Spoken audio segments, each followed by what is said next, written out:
Today, I would like to talk in depth of two of my understandings.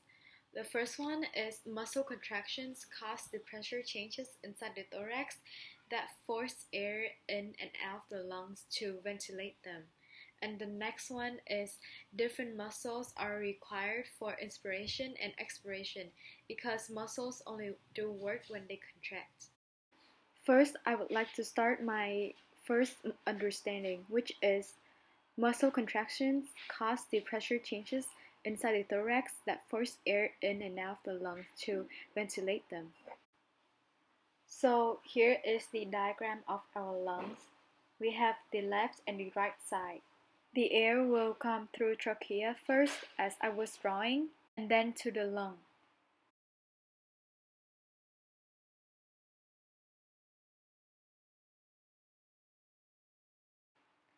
During inspiration, intrapulmonary volume increased, causing the pressure decrease to 759 mm mercury. This principle is according to Boyle's law that pressure is inversely proportional to volume. While the pressure inside the lung is decreasing, the atmosphere pressure is about 760 mm mercury. Therefore, the gas will flow into the lung. Due to the fact that gas will flow from area of high pressure to lower pressure, which is the rule of gases. During expiration is totally reversed to what happened in inspiration. At this time, inside the lung pressure is higher than the outside the atmosphere, therefore the CO2 will release as a product of our respiration. Next, I would like to move on to the next understanding, which is different muscles are required for inspiration and expiration because muscles only do work when they contract. Different muscles are required for inspiration and expiration because muscles only do work when they contract. So different muscle groups are crucial to increase and decrease chest volume since muscle only work when they contract.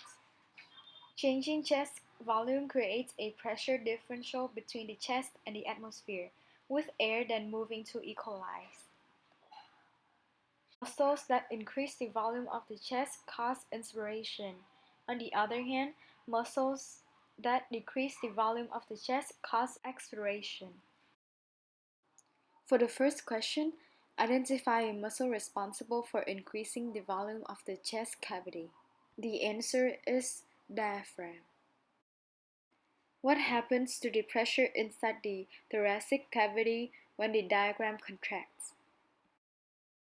When the diaphragm contracts, the chest gets larger in volume, which decreases air pressure inside the lung, with the lower air pressure inside than the outside of the lung, which air rush into the lung, which lead the air flowing to the lung, which lead the air flows, which lead the air flows into the lungs. The third question is what changes occur to the thorax of the mammal when the external intercostal muscles and diaphragm muscle contract? The right answer is the pressure decreases and the volume increases.